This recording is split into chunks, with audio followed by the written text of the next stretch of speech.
Hi guys అందరికీ welcome back to my YouTube channel T S L S YouTube channel. ఈరోజు ఈ వీడియోలో వచ్చేసరికి ఏంటి అంటే తెలంగాణకు సంబంధించిన ఇంటర్ విద్యార్థి ఎవరైతే ఉన్నారో సో ఫస్ట్ ఇయర్ కానివ్వండి లేదా సెకండ్ ఇయర్ కానివ్వండి. సో ఈ విద్యార్థులు చాలామంది రీసెంట్గా కొంతమంది ఫెయిల్ అయిన వాళ్ళు ఉంటారు. సో వాళ్ళందరికీ కూడా చాలామంది కామెంట్ చేసిన విషయం ఏంటి అంటే కామెంట్లో అడుగుతున్న విషయం ఏంటంటే సో బ్రో మాకు ఏమైనా ప్రిపరేషన్ టిప్స్ ఉంటే చెప్పొచ్చు కదా. సో మనం పాస్ అవుట్ కావాలంటే ఏమేమి చేయాలి అని చాలామంది విద్యార్థులు అడుగుతున్నారు. సో ఈ వీడియోలో కొంచెం క్లారిటీ చెప్తానండి. సో నేను ఇక్కడ స్కిప్ చేయకండి, వీడియో పూర్తి చూడండి. ఛానల్‌కి కొత్తగా వచ్చినట్లయితే మాత్రం సబ్స్క్రైబ్ అయితే చేసుకొని ఆ పక్కన ఉన్న గంట సింబల్ ఆల్‌లో పెట్టుకోండి. సో ఈ వీడియోకి 200 లైక్స్ అయితే టార్గెట్ చేస్తున్నాను. ప్రతి ఒక్క వీడియో కూడా లైక్ అయితే చేయండి. ఇంకా ఆలస్యం చేయకుండా let's get into the topic. So guys first tip వచ్చేసరికి ఏంటి అంటే ఈ వీడియోలో కొన్ని టిప్స్ చెప్తాను. ఇందులో ఫస్ట్ టిప్ వచ్చేసరికి ఏంటి అంటే మీ కాలేజ్‌లో గాని మీ మేడం వాళ్ళు ఎవరైతే ఉంటారో వాళ్ళు కొన్ని మీకు నోట్‌బుక్స్ అయితే రాపిచ్చుంటారు.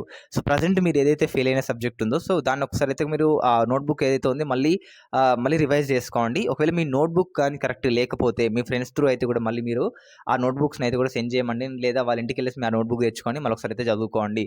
ఒకవేళ మీకు అర్థం కాకుండా మనకి యూట్యూబ్‌లో చాలా రిసోర్సెస్ అయితే ఉన్నాయన్నమాట. సో మీరు ఏదైనా మీకు టాపిక్ అర్థం కాకపోతే మనకి యూట్యూబ్‌లో వెళ్ళేసి సెర్చ్ చేస్తే దానికి టాపిక్ సంబంధించి 100 వీడియోలు వస్తాయన్నమాట. సో అందులో మీకు చాలా మంచి ఎక్స్‌ప్లెయిన్ చేసే టీచర్స్ అండ్ ఫ్యాకల్టీ కూడా ఉంటారు.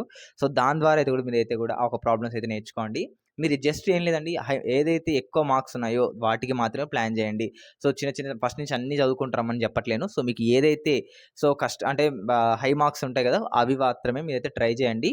దాని తర్వాత నెక్స్ట్ టిప్ వచ్చేసరికి మీ దగ్గర మెటీరియల్స్ ఏవైతే ఉన్నాయో మెటీరియల్స్ కూడా కలెక్ట్ చేసుకోండి. సో మెటీరియల్స్‌లో ఉన్న ప్రాబ్లమ్స్ అయితే కూడా ప్రాక్టీస్ చేసుకోండి. లేదా ఇప్పుడు మనకి చూస్తున్నారు కదా! బయట మనకి బుల్లెట్ బుక్స్ అనేవి దొరుకుతున్నాయన్నమాట. సో ఎవరైతే ఇంటర్ స్టూడెంట్స్ మెయిన్‌గా చాలామంది ఇంటర్ స్టూడెంట్స్ కూడా తెలిసుండొచ్చు. సో బుల్లెట్ బుక్స్‌ని అయితే కూడా చాలామంది ఫాలో అవుతారు. సో అవి కూడా మీకు ఒకవేళ ఇంట్రెస్ట్ ఉంటే ఫాలో అవ్వండి. దాని తర్వాత మూడో టిప్ వచ్చేసరికి ఏంటి అంటే మనకి మీ యొక్క మోడల్ పేపర్స్ అన్నమాట. సో మోడల్ పేపర్స్ వచ్చేసరికి ఖచ్చితంగా ప్రతి ఒక్కరు కూడా మోడల్ పేపర్స్ అయితే కూడా అటెంప్ట్ చేయాల్సి అయితే ఉంటది. ఎందుకు అంటే మోడల్ పేపర్స్‌లో వచ్చేసరికి మనకి ఎగ్జామ్ పాయింట్ ఆఫ్ వ్యూలో దిగే క్వెషన్స్, మోడల్స్ ఏ ఉంటాయన్నమాట. సో మీరు ఆ మోడల్స్ బట్టి మిగతా ఆ మోడల్ ఒక మోడల్ చేశారనుకోండి, మిగతా ఏ క్వెషన్ అంటే మీకు క్వెషన్ పేపర్‌లో ఏ మోడల్ వచ్చినా గాని జస్ట్ జనరల్‌గా మీకు ఆ మోడల్ చేసే అంత కాన్సంట్రేషన్ ఉండాలి ఖచ్చితంగా. మీరు చేసేంత ఓపిక ఉంటే మీకు మినిమమ్ ఆన్సర్‌కి లాస్ట్ మొమెంట్‌లో మీకు ఆన్సర్ తప్పొచ్చినా గాని మీకు మెథడ్‌కి అయితే కూడా మార్క్స్ అనేవి పడే ఛాన్సెస్ అయితే ఉన్నాయి. సో అందుకే మీకు ఖచ్చితంగా మోడల్ పేపర్స్ అయితే చేసుకోండి. మీకు ప్రీవియస్ ఇయర్ మోడల్ పేపర్స్ చాలా వెబ్‌సైట్స్‌లో ఉన్నాయి. అండ్ మన ఛానెల్‌లో కూడా మన టెలిగ్రామ్ ఛానెల్ కూడా పెడతాను మీరు కావాలంటే. సో మీరు మన టెలిగ్రామ్ గ్రూప్‌లో కూడా జాయిన్ అవ్వండి. అక్కడి నుంచి కూడా మీకు మోడల్ పేపర్స్ కూడా యాక్సెస్ అయితే చేయండి. కొన్ని మంచి మంచి వెబ్‌సైట్స్ అనేది పెడతాను. సాక్షి గాని, మనకి మనబడి గాని చాలా వెబ్‌సైట్స్ ఉన్నాయి.